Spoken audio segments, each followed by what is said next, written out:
Plenty of people look like they are coping on the outside, while inside their mind and body are quietly telling them that they're running out of steam and stress has become the background noise of daily life, which makes it harder to tell what is normal and what isn't.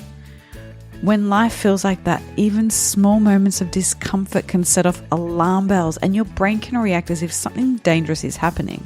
Something could be uncomfortable or there's uncertainty or it's unfamiliar, and it doesn't mean it's unsafe. And then there's the moment when someone starts wondering if they should reach out for help. People often second guess it, wait it out, or tell themselves that they should cope on their own.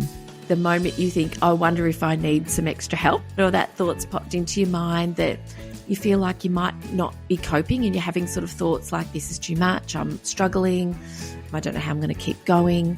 Of course, they would all be really good reasons to connect. These two ideas sit at the center of this conversation. We avoid feelings that are uncomfortable because our brain labels them as unsafe. And we delay support because we think we should be able to handle everything on our own, or we don't even know what support could look like or where to go or if we need it. These patterns can keep people stuck. To dig into this, I'm joined again by return guest, Dr. Jodi Richardson.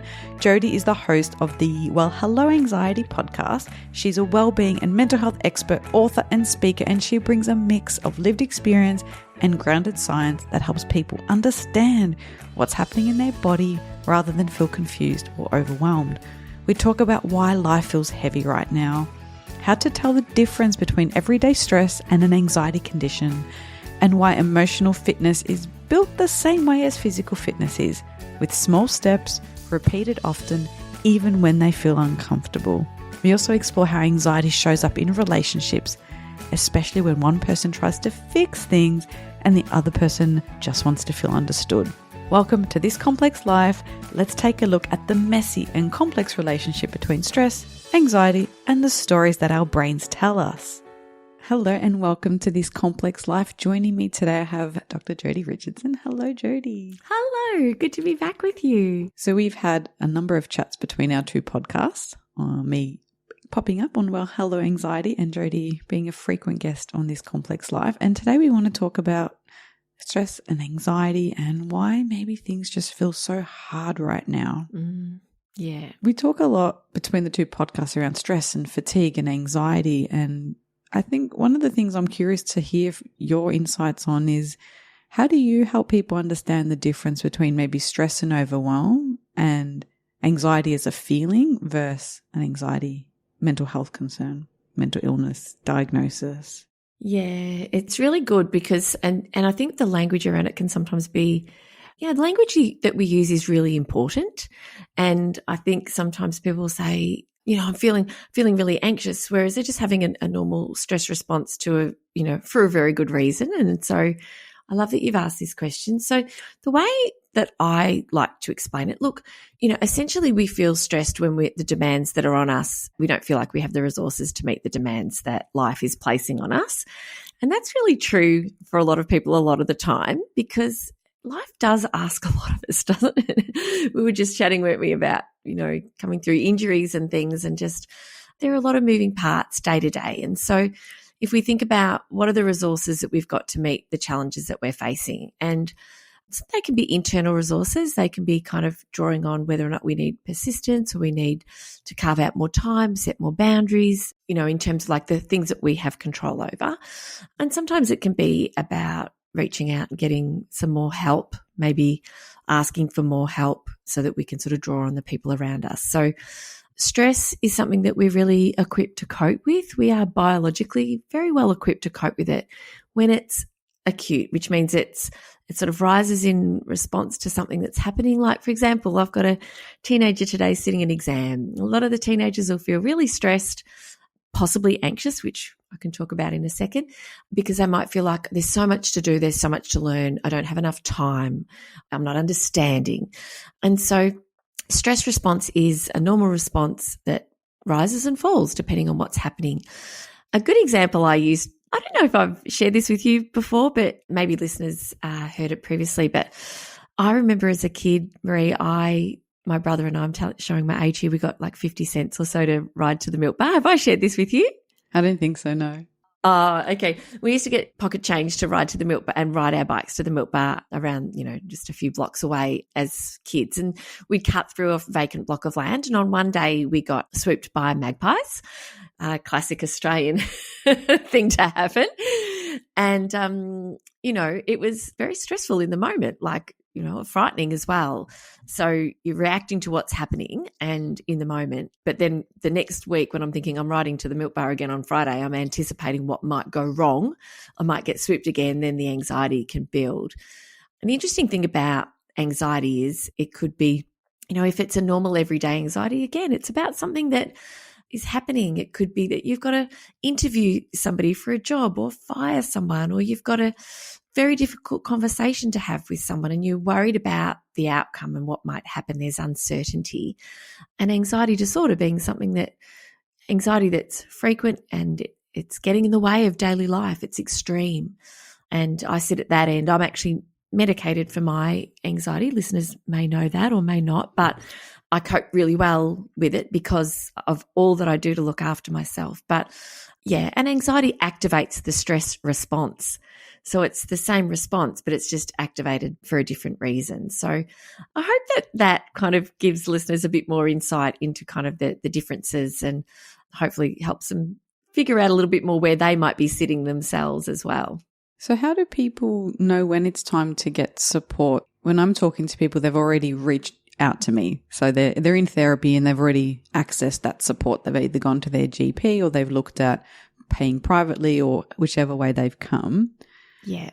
When you're running workshops and people are maybe having a conversation about anxiety, what do you share with them as maybe ideas or things to consider that is time to get a little support that's maybe beyond DIY, or they could benefit from some, mental health or professional support of some kind? Yeah. Often the time to get it is the moment you think, I wonder if I need some extra help. If you're wondering about that or that thought's popped into your mind that you feel like you might not be coping and you're having sort of thoughts like, this is too much, I'm struggling, I don't know how I'm going to keep going. Of course, they would all be really good reasons to connect. But if we sort of step back a little bit and take a sort of a bigger picture view of, particularly anxiety, have a look at how it's interfering with you kind of getting through each day. We know that well-being is feeling good and functioning well, but we also know that it is not normal to feel good all the time. And sometimes you might feel really anxious for a really good reason. There might be a big event coming up, or there might be a significant life change that's occurring and there's uncertainty, unknowns, you're worried, but you also can probably kind of see that once this kind of problem is past or the challenge has been passed, that things might settle down. And even under those circumstances, even when you know it's temporary, it's brilliant to get extra help if you feel like you could do with some extra support and tools. But in a nutshell, what I do say to people is, if you're not sure if you need help, absolutely go and have a chat with your GP. That's a really good place to start and just sort of talk through what's happening. But if the anxiety is hanging around and it's really stopping you from doing a lot of things or things that you would normally enjoy or want to do, then that's another good reason. So if it's frequent, extreme, and getting in the way of daily life is a good way to sort of think about it. No, I love that. And that's what I teach in mental health first aid and in other workshops is, it gets in the way of day-to-day functioning, lasts longer than it should. And it's having that impact where it's affecting sleep and maybe your eating habits and your ability to do the things you want to do. One of the sayings that it's not a saying, I guess one of the concepts I talk to people about, I'd be curious to hear your thoughts is, something could be uncomfortable or there's uncertainty or it's unfamiliar, and it doesn't mean it's unsafe. And I see people struggle with an aversion to difficult emotions or to unpleasant emotions, and they then stop that particular thing. So they want to avoid the unpleasant feelings because maybe a part of their body or their brain is telling them it's unsafe, it's dangerous. Yeah. Is that something that you've encountered in your work? Very much so. And, we like to feel good. We love that. We don't like to feel, uncomfortable and distressing emotions. And, I think a lot of it's kind of in how we're raised and what is kind of, how much space and time and support we're given to just feel what comes up for us. And so I think if we can look at the scenario and what it is, for example, like somebody might be in a profession or in a professional role that they don't feel that they're not enjoying, it's not fulfilling, it doesn't feel like it's, the right fit anymore, but the discomfort of starting to look somewhere else or start over somewhere else can keep you stuck in something that's not really, meeting your needs and helping you live a sort of a meaningful life. And so I think if we can think about being like what's important to us and what sort of is underneath the choices that we're making, and knowing that sometimes like something new, something unfamiliar is going to feel a little unsafe and different extents for different people. But there's so much to be gained if you can find ways to move through and still make those choices. Like, for example, I started my podcast and I was so filled with anxiety. The irony is just so, like amusing, but I was just so overwhelmed with anxiety, and everything in my head said, don't do it. Don't do it. It's too risky. Like, this isn't safe. You're putting your thoughts and ideas and conversations out in the world for people to listen to and judge maybe. But deep down, I knew it was COVID and people were struggling and I wanted to help. And I was driven by that is what fueled me to be willing to tolerate that in view of kind of moving towards something that was really important. So I think when we can get our head around, well, how important is this? What's to be gained? And maybe how can I break it down so that I can tolerate maybe a little bit of discomfort or increasing discomfort over time rather than maybe jumping in the deep end. But yeah, I think it's very easy to distract ourselves from really difficult feelings. It's very easy to pick up the phone and scroll. We don't really have to be bored and sit with it and notice it. And, we certainly don't have to like it, but it's a much healthier choice if we can just notice a name and just learn to just say to ourselves, this is how I'm feeling at the moment, and that's okay. And we do know, don't we, that when we can do that, it usually moves on, as opposed to when we fight it. It's like pushing that beach ball under the water. Eventually it's going to come out, maybe in a way that's uncontrolled or in a way that we don't like. So, yeah, but certainly something I hear people talk about a lot, that's for sure. Yeah, I think that's a really beautiful example to share your own vulnerability in the podcast. I was definitely the same, and I made so many mistakes. And yeah. Yes, same. Please don't listen to those first few episodes. I wrote in one of my newsletters recently around trying to compare the feeling of moving through the anxiety to regaining fitness post an injury. And I was thinking about it because after I had a knee surgery and my running was zero. Like, I tried to go for a run. I did like 500 meters. I was like, oh my goodness, what the? And I was thinking about a couple that I was working with where the pattern of avoiding difficult conversations relieved the anxiety in the moment, but then created a more difficult conversation next time. And I was kind of reading about this idea of like emotional fitness and sort of tolerating difficulty, and that it might not have always been anxiety, but I think it was still in that fear base. And I was thinking, well, it sort of feels like trying to get back into running.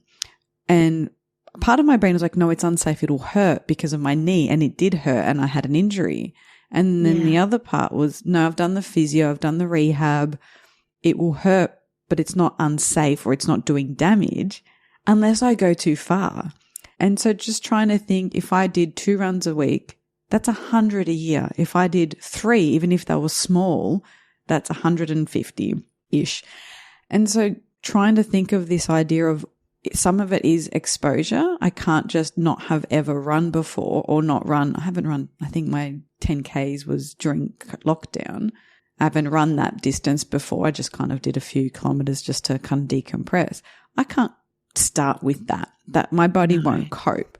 And so I think some people might find that a helpful metaphor of it's a fitness that you build up. And even if you only do it 10 minutes 3 times a week, that's, 150 occasions in which you've pushed yourself out. So whether it is the podcasting, whether it is a difficult conversation with a friend or partner, you can only get it done by doing. Like you can't outlearn that. You can't, reading might provide you some of that education, but you have to put your runners on and go for a run. You can't just watch videos about running and listen to podcasts about running and look at all the reviews for the best runners and then spend hours comparing the Garmin with the Apple Watch, with the Nora, you've got to put your runners on. You've got to do it. You've got to hit the pavement, so to speak. Yeah. Can I share something else with you, Marie, that's just come to mind? Yeah, of course. So you obviously know, that, I can look back and see anxiety from prep, but I didn't get diagnosed until I took myself to the GP and was diagnosed with depression in my mid-20s. And I started seeing a therapist, third time lucky, with my psychologist. And I'll never forget, I was in the kitchen. This is pre-having kids. I'd taken a little bit of time off work and I was just so sad. I was just so down. And I put in a phone call to get a call back. Like obviously, I couldn't call direct, of course, but, for those times when you're really struggling, you can request a call back and it could be 5 hours before you get a call back. It could be the next day. You just don't know. But I wasn't coping and I was doing what I'd seen my mum do, which was just clean. I was just cleaning. I was just wiping and vacuuming and just our house was pristine because she lived with anxiety and that was just how she kind of managed. And he said to me, and I was literally, curled up in a ball, leaning up against the, knees to chest, leaning up against the island bench in the kitchen. And he just said to me, what if you just sit there and feel it? What if you just sit there and feel how you feel, but tell me what you'll do when you feel better? And I did. And I said, I'll play with the dogs and go outside maybe and throw the ball for them or something. And that was in my mid-20s. Honestly, that was the first time I'd sat with a feeling. Because it feels so dangerous. Like you say, it's not that my life with it was at risk, but my brain had all my life just said, it's just not safe to feel what comes up. You've just got to distract yourself and work hard and achieve and, just do everything but pay attention to how you're feeling and let it be. And I did that. It was such a turning point because it taught me just through that experience of just sitting there and just letting my tears out, having a jolly good cry. Eventually the waterworks stopped.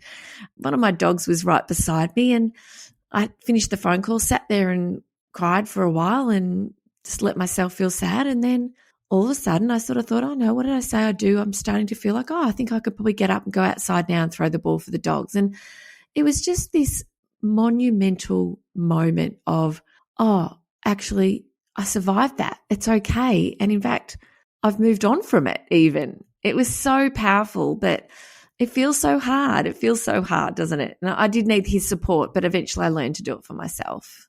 Yeah, I love that, sitting with it. And one of the questions I wanted to, get your feedback on is, what are some of the things that people maybe do either by habit or instinct that actually can make it worse? Oh, gosh. It's, and what you said before is so true in that, and you were referring to the couple with the difficult conversation, is that, it's what Dr. Russ Harris calls the happiness trap, is that in the moment we might get that short-term relief, but in the long term we can end up with the problem that we started with, the challenge, and more challenges. And an example would be if you turned to maybe food or sugar or alcohol to kind of cope, so that you can distract yourself and numb yourself from the feeling. But then, of course, then you've still got whatever's happening in terms of your emotional health, but now you're leaning a lot more on something that is really not healthy for you and can cause other problems with relationships and with your physical health and with work and sleep. And so I think if we can, the first step is sort of that awareness. That first step is kind of, what are the patterns? And all my life it was chocolate. That was just what I would do. And I didn't feel good, I would just go and buy a chocolate bar. And we can probably all kind of pinpoint what's our thing. But now when I might have that urge to go and eat something sugary, I can kind of say to myself, I can just have that enough awareness to be able to say, that's not actually going to solve this for me. Because, I used to eat a whole block of Cadbury chocolate and then I would just feel sick. and upset. And so, yeah, I think the things that can get in the way are those behaviors and those choices that are distracting or numbing. Or another big challenge is avoidance. It's not doing the things that are really important and that might, will bring you joy and connection and, new experiences. And when we do avoid doing the things that might make us a bit uncomfortable, unfortunately, it can make our world really small. And often for people with anxiety who might choose not to go to a function, connect with other people, or put their hand up for a promotion, in the end, it really can rob you of opportunities. And so, I'm really pleased that we can talk about this, because there's lots of things that people will do, but it feels like the harder path, but it actually ultimately is the easier road to just go, I am just feeling really sad right now. And it's just going to be a morning where I'm feeling sad. I'll say that to myself sometimes, or I'll say, I'm feeling flat, or I'm feeling frustrated, or I'm feeling anxious, or I'm feeling worried. We can manage differently, but I will just say to myself, I'll notice how I'm feeling. I'll name it. I'll just say, I'm just going to feel like this for a while. And then I usually get into work, sit at my desk and do some work. And an hour later, I'm ready to go and make a coffee. And I almost check in with myself and realize, I've kind of moved through that. I've kind of moved through it. And if I haven't, I'll just relabel it, knowing that it's really normal to have all sorts of emotions. And I think if we can really let people know that it's just not normal to be happy all the time, despite what you see around you, it's not. It's normal to feel all sorts of feelings, and giving ourselves permission to feel whatever comes up for us. It's such a kindness to ourselves, but it's not easy to do. Not for everyone. No, it's not easy. And as you were talking about the habit of using chocolate to cope, one of the observations I've had recently with some of the conversations I've had, not just in my therapy room, but out and about, is some people, I suspect, resist doing the things for themselves that they know will be helpful because they're kind of still wanting that external stressor or that other person to change. So, for example, they might have a crappy job and they somehow want the boss to change or the conditions to change. And they keep eating, let's say, the block of chocolate, which then spikes your sugar, impacts your mood. The emulsifiers might upset your stomach. You might end up with other gastrointestinal things. You're not having your stable diet. It might then impact your sleep because you're like, well, I've had such a crappy day. I'm going to just binge watch TV. And in a way, it's sabotaging it. But they also don't want to change because then it feels like the other person won. Yeah. And I've noticed this a little bit with some particular topics. I'm not sure I haven't quite maybe formulated it in my head, but I think some people don't want to look inward at what can I control, what's within my grasp, what do I need to do differently, or yes, it's unfair, it shouldn't happen, and it is what's happening. What can I do different? Do you see some of that play out in the conversations you have around anxiety or in any of the research that you've put together for your books? Oh, goodness, yes. And it just brings me straight to acceptance. And there's this messy kind of place where we can kind of, we're sitting in this messy kind of cloud in between kind of, what's happened and acceptance. And it's good to notice and name and recognize what's happening, and there are things that we can do for ourselves to improve how we feel. But when we get to a point of acceptance, it's just like it can be such a relief because you're just kind of ending that struggle with what it is that's happening and ending that wait for other people to change. And we can only make decisions about what we do. And acceptance, like you say, can feel for people like they've won, like somehow I'm giving up. But I think it's really good to understand that acceptance doesn't mean that, in the same way that forgiveness doesn't mean that you're okay with how somebody's treated you. It's about, how is this struggle affecting me?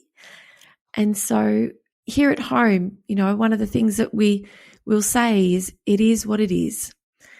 And I've got the Daily Stoic. I don't know if you've read any Stoic philosophy, I read the Daily Stoic at the moment. So I've obviously haven't had it for a full year because it's literally one every day and it's dated. And, a lot of the Stoic philosophy, and it's not about being stoic as in unemotional and unfeeling and holding strong. Stoic philosophy is about focus on there's so much to it, but, it's time wasted when we spend time thinking about what other people could or should, or, we wish that they would have done differently. And what's done is done. All we can focus on is how we can move forward. And that acceptance it's so powerful because it stops you holding on, wishing and hoping that things were different, and enables you then to sort of take a bit more charge and a bit more control about how you're going to move forward. So, but it's so painful. I've been there as well. Like I've had, incidents in my life where I've felt really wronged, and I've got to a point of acceptance, and then I've got later to a point of forgiveness, because I read a Stoic passage the other day, which was about being unforgiving is like holding onto a hot coal and expecting the other person's hand to burn, or expecting the other person to hurt because of it. And that's the truth of it. It's what affects us, not them. They're not thinking about us. So hard things to do, easier to do when they've got someone like you to support them through kind of thinking these things through and answering those questions about, well, hang on, but what they did isn't okay, and getting sort of being able to move through that and past it as well. Yeah, I love that book. I recommend it as well to people. So if you haven't heard of it, get the book, The Daily Stoic. It is fantastic, and it's just one page each day. They're dated, and you just digest that little piece of wisdom from philosophers. And that's not always the Stoic. Or is it always the Stoic? No, it's a really good book. But yeah, I like that saying of, I think it's picking up hot coal, or the other one is drinking poison and expecting the other to die. Ah, yes. And I think that's a really powerful thing, and I see it a lot. But, we talk a lot about, when we cross over on our podcast, about the relational aspect of this, and sometimes it can be really hard to accept the role we're playing in something, and how that can sometimes push away the very thing we want, or be hindering the very progress that we want. And maybe sort of to bring it round to, how can someone help a person that they love or care about who's anxious, without maybe going into fix-it mode or reassurance mode, which so many people think is really helpful. And as we keep talking about whenever we have episodes talking about sort of relationships, we kind of don't say that's the case. It's so true, and yet it can be a bit of a default, can't it? And because, I think about, first of all, like a parenting relationship, is that when our kids are hurting or anxious about something, let's use anxious about, very excited about being in the school play, but then terrified of being in the school play. And, with love in their heart and well-meaning intentions, a parent could say, you'll be fine. This is what you wanted to do. Don't worry about it. You're going to be okay. And unfortunately, that can help. That can help a lot. I got a lot of that when I was a kid, and that helped. Like when my mum would say, you're going to be okay. It's all going to work out. That was all I needed, but I wasn't able to manage anything on my own, not for a long time anyway. And so it can be very well-meaning to offer reassurance, and sometimes it can start off with just on one or two occasions, then it can sort of really start to snowball and become really the go-to way that a young person copes with any anxiety that they're feeling, is to just kind of get that reassurance, which is an avoidance strategy really at its heart. It's the anxiety showing up. I'm not able to handle it. I don't have the skills. I don't have the tools, which everyone can learn over time. So you're kind of looking outside of yourself for support, and someone says it's going to be okay. The feeling does go away for a while. So helping other people with their anxiety, I think, going to fix-it mode is not what really anybody wants unless they ask for it, is how I like to think about it. And Marie, you might have more to say on that. But when we've got a problem and we share it with someone, we really want to be heard. We want to be listened to. And it's really nice when other people can say, hey, that sucks, or I understand why you're feeling that way, or I'd feel that way too. Or even if, look, I've never been in your shoes, but it sounds like that's like really awful. That kind of validation is really, it's really brings us closer. Do you feel really more connected, and strengthens relationships? But, when somebody dives into fix-it mode, you can feel really like you can just feel really unseen and disappointed or let down by a conversation. So what does help for anxiety is, I think, first of all, learning a bit about it, like understanding it, because some people don't just, like when anxiety is debilitating, especially, like for me, I look at my 47 years since I've been a 4-year-old kid with breathing troubles and an upset tummy saying I don't want to go to school, and I think of Peter, my partner, and what he's learned. So he learned a lot about what anxiety is like, what it feels like, why it happens. And that's a first step, because we don't feel and act the way we do because we want to. It's just the way our brain and body are responding to something that doesn't feel safe. So understanding is really good. I think too, also asking us, those of us that that are anxious, if you spend a lot of time with us, ask us what helps and what would be, what would be helpful if anxiety shows up. And so that could mean, you can share with your partner, hey, what I actually find is sometimes I just need to get 5 minutes alone, like maybe away from the kids, or maybe just step outside in the sunshine, or just some time out. Or it could be that I need to go and put my face in a bowl of cold water if I'm feeling really anxious. Because when we are very anxious, often we can't think of what we need in that moment. We can get so overwhelmed with anxiety that there's a part of our brain that we can't access that helps us make good decisions about what to do next.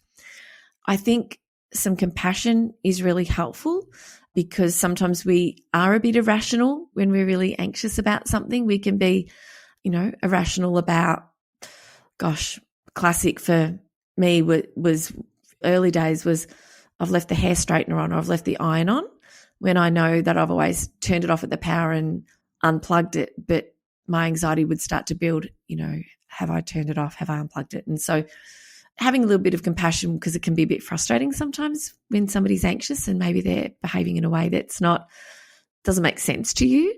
And I think just lots of love, and also, asking and letting the person know that if they wanted to get some more help, that you're going to support them and be there alongside them if they need a little extra. But I think it's particularly hard in a relationship when one person is really anxious and the other person just doesn't have a good understanding of it, and it just makes no sense. And the person with anxiety can feel a bit dismissed because it's all the classic kind of, but it's all in your head. It's very much in your head. It's very much in your body. It's very much a whole body, mind and body response, and it can be terrifying. So yeah, they're just a few ideas, but I'm interested to hear what you would add to that. I agree, and I think that's one of the hardest things is it comes down to that acceptance as well. And when people are saying, oh, don't worry about it, they think they're moving you through it, but it is dismissing it, and it doesn't make the situation go away.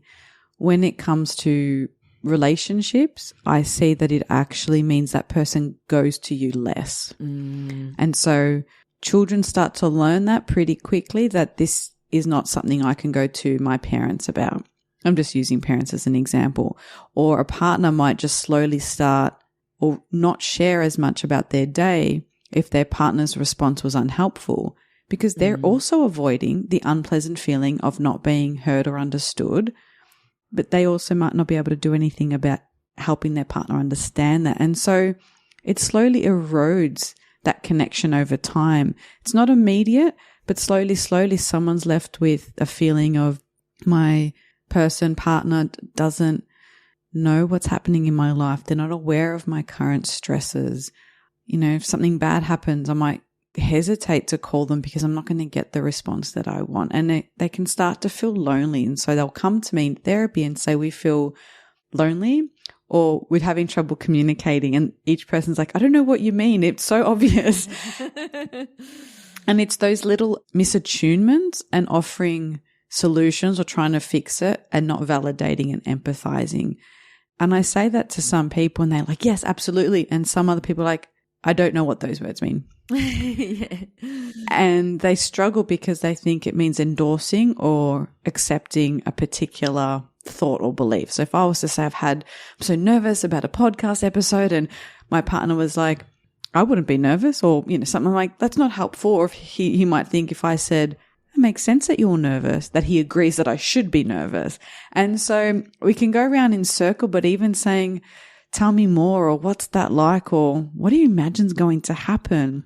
you can get to problem solving. You can say, what have you done before? Do you want me to role play it with you? Is there anything you need help with the tech setup? Like, there are things that you can do. But if that empathy isn't there to begin with, if you can't validate that I see for you, you're having a hard time, the rest won't land. It's not the same as if my car breaks down and I call someone. I don't want them to ask me how I'm feeling about my car broken down. Come and pick me up. Fix my car. Yeah, fix my car. So for functional things like that, for work, for building a bridge or making a spreadsheet, there are things that, yes, you fix it, you problem solve it, you get in there, you get it done. When it comes to emotions and relationships, that same skill, that's an asset in so many other areas, can really fracture a relationship. And it might not happen straight away. It's slowly that person can feel lonely and disconnected. And then you're really missing out on actually being able to support them with what they need or how they want to be seen in the world. It's so true. It's funny. Well, it wasn't funny at the time, but there was a little, it's not even an incident, but just a little experience that I had here at home yesterday. Was I wanted to make a potato bake. You know how thinly you have to slice the potatoes? Have you made a potato bake where you've done that? We have a Greek one called a bureki, and it's potato, zucchini, and then feta cheese, and it's all layered. Oh, yum. So I found in the top of my kitchen cupboard an electric mandolin slicer, and I'm like, what a ripper. I'm not going to have to thinly slice a kilo of potatoes. Anyway, I was working out how to set it up, and Pete was on his way out to cricket, and I found the slicer and I set it up. But as I started slicing the potatoes with it, they were too thick. And these things take forever to cook. And I just knew straight away it's too thick. And he could see that I had a big job ahead of me. And he's like, it's fine. It's good. That's great. And I'm like, no, it's not. They're too thick. He's like, no. They're good. They're good. He's trying to tell me they're good. And I'm trying to tell him they're not. And anyway, he was just so adamant that it was going to be okay and we got to the bottom of it later, and I just got so frustrated because I'm just like, you don't know what you're talking about. Have you ever made one of these things? Like, they take forever to cook. Anyway, so it was a real disconnect, and he goes, no, that's okay. Do what you need to do, whatever you need to do, because he saw me starting to cut them with the knife and just moving on. And anyway, when he got home, I found another thing I could put in to make it thinner, and I managed to use it, and it was all good in the end. But I said to him when he got home, I said, what was that about? Because you were just so damn sure that those potatoes were going to be okay. And I said, was it that you were worried about me having to do more work? He said, yeah. He said, I was just trying to insist that you use the contraption to make your life a little bit easier. And I'm like, I thought that's what it was. And I said, but for me, I just thought you're not listening to me, because it took nearly 2 hours for this thing to cook and they were paper thin. And so, yeah, so it's just a funny little example, but in the moment I was so frustrated that he wasn't listening. But when we talked about it later, it was from a place of he just wanted he just wanted me to have 2 minutes of slicing potatoes with a machine than 15 minutes, that was where it was coming from. But that example just popped to mind when you said about how it moves you further apart than closer together when you're not being listened to.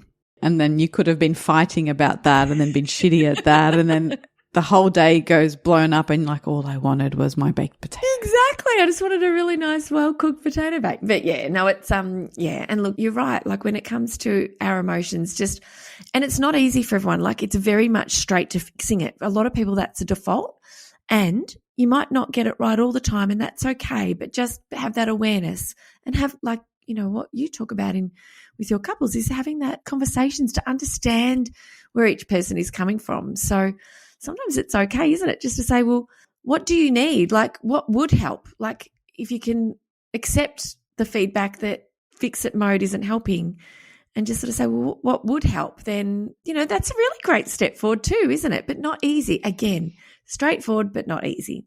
Yeah, so we could talk about this forever, but I think there might be several moments like that in kitchens around Australia, around the world, coming into the holiday season. So yeah, absolutely.